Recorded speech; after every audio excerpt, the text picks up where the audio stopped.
If there were one relationship between countries in world politics that really would determine the future of the multipolar world or how world politics develops over the next decade or more, I would say it's not US and China or Russia and China or even the United States and Russia or Europe and any of those other states. I would say it is India and China. That is the most important relationship in world politics right now. And it is also a relationship fraught with uncertainty and risk and indeed current conflicts that burst out onto the scene and was openly discussed, especially in the Indian media, but more broadly in international media, during Operation Sindoor and the conflict after the terrorist attack in Pahalgam in Kashmir. There really are some signs of significant tension right now in this relationship, and I don't think they're really getting enough attention, particularly in the sort of alternative geopolitics channels on YouTube, which retain a kind of focus on US-China, Russia-US, Russia-China, Russia-Europe, rather than fully integrate discussion of India as a really major power in world politics right now. My perspective, and my name's Jeff Rich, I'm from the Burning Archive. I do this channel on geopolitics and history, and you can also follow my writing at jeffrich.substack.com. My view is that there are really 5 major world powers right now, and they are Europe as a whole, Russia, China, the United States, and India. And India, I mean, it's the world's most populous country. It's got one of the world's largest armies. It's, growing rapidly. It is a very significant cultural and diplomatic power as well. And it is also got some long-standing relationships and bonds and connections, but also very significant tensions with China. These two powers and economies, peoples, some would say civilization states, are growing in status in the world together, and that is creating significant tensions. And they've also had very different, economic histories over the last 30 or 40 years. The astonishing growth of China is well known. It wasn't all that long ago that China and India were both relatively similarly poor countries, and China has really overtaken India in that regard, but at times got a little bit cocky about it, and India is definitely catching up, but there are points of real conflict and tension around their relationship and their trade relationship, and they're creating it's a big enough world for both of them to grow together, but it can be hard to manage that. In a way, the balancing of the tension between the United States and China, a lot of people focus on that and the whole Thucydides trap idea. In a way, that perhaps is less important than the balancing of the mutual rise of both China and India, and the fact that they are also two very different political systems. Now, there have been a series of incidents recently where these tensions have been manifest, and there was clearly the terrorist incident and the subsequent military response by India, Operation Sindoor, that both attacked the perpetrators of that terror act, as well as some of this, in India's view, and I've no reason to doubt it, the sort of state sponsorship of those terrorist acts by Pakistan. This tension between India and Pakistan, which of course goes back to partition in 1947, and a series of wars And in particular, over the last 20 or 30 years, the significant terrorist activity coming from Pakistan that has threatened India, most famously, I guess, in the Mumbai attacks, but I believe there have been 120 documented terrorist attacks in India over this time. This has really created tension, as has the fact that there is a very strong perception within India, which of course I have no inside knowledge of, that China has sponsored and has allied really with Pakistan and perhaps even armed some of these attacks. Certainly when Operation Sindoor was going on, there were a number of, I guess, broadly sympathetic to China commentators on geopolitics channels who were crowing over the fact that one or two Indian planes were shot down with Chinese weapons, and a rather significant neglect of the overall success of India in that Operation Sindoor. I mean, there are many channels that go into the military pros and cons of that, but I don't want to focus too much on that. But the overall impact on that has been a significant thing. There's also been the whole controversy about Donald Trump's bizarre claim that he mediated the dispute between India and Pakistan, a point that Narendra Modi totally read the riot act to Donald Trump on in a call to the White House recently. But this tension between Pakistan, the United States, India and China around the management of security issues, the management of terrorism, the somewhat grey zone conflict that both China and the United States, quite frankly, have been involved in with terrorism in South Asia, is really spilling out into international fora. Just today, the Indian External Affairs Minister, Dr. S. Jaishankar, has made a very powerful statement at an exhibition about the victims of terrorism at the United Nations, and really said state-sponsored terrorism wherever it is occurring.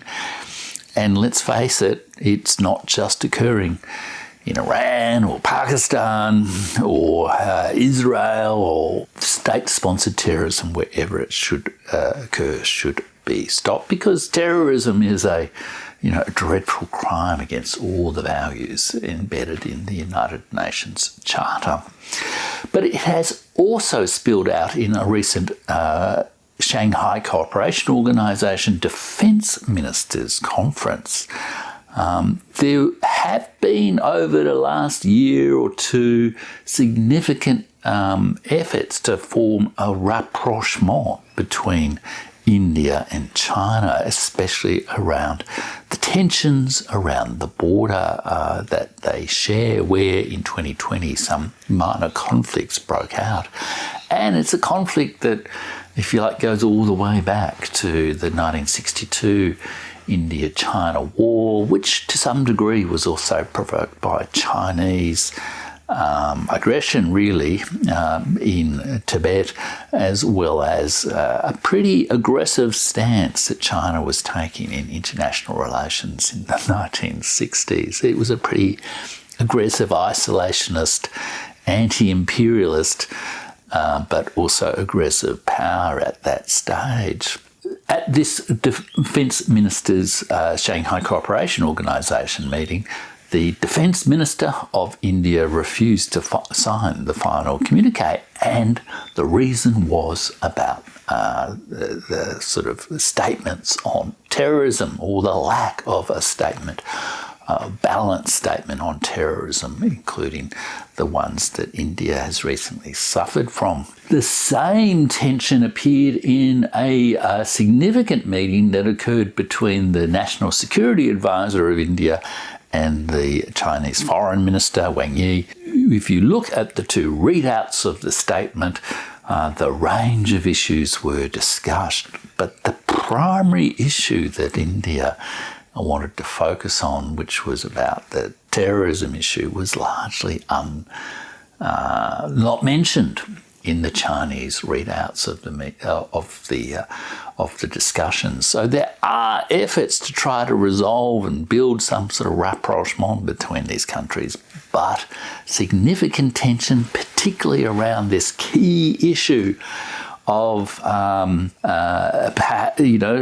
Pakistan sort of working together, perhaps in rather grey zone conflict activities against Indian interests and threatening Indian security, including the security and safety of its civilians. And increasingly, if you look at Indian geopolitics and news channels, you'll see more and more of the Indian strategic thinkers are focusing significantly on this sort of the threat, I guess, from China.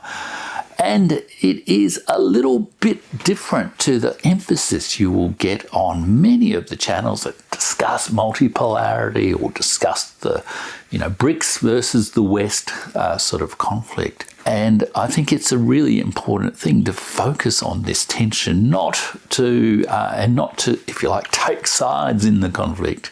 Although I do think India has a pretty good case on the terrorism charge. But really to understand how, in a world that has multiple centres or poles of power, that has multiple powerful actors, and therefore multiple relationships between them, India, China, India, US, India, Russia, India, Australia, India, Europe, the complexity of the dynamics is, it goes up exponentially or by powers. It's if you have two, if you see the world as bipolar, that's a pretty simple world. If there are 5 people, it's that to the power of 5, really, isn't it? It's complexity to the power of 5. Now, of course, it's not all bad news in terms of India and China. These are 2 countries, 2 civilization states with deep bonds. Cultural and civilizational bonds that go back millennia and thousands of years. But over the 20th century and into the 21st century, those bonds have been significantly strained by very different experiences of colonialism. Quite frankly, India got the rough end of colonialism. It was the loot headquarters for the British Empire in a way that China was not, and also very different experiences of national formation and very different political systems developing, as well as having different strategic cultures, different cultures more broadly. It is a very complicated relationship that is also sort of trying to be fitted into this very complicated, rapidly changing, broader context of the sort of global power dynamics with, America declining and getting pretty stroppy about it, as one would say in Australia. Europe being uncertain of itself, Russia becoming more assertive and more militarily powerful, forming closer relationships with China, and I guess the sort of Islamic world starting to cohere perhaps in some ways that it hasn't previously done so, and many other complex things. So I think it does reveal some of the weaknesses of the sort of still dualistic thinking of many people.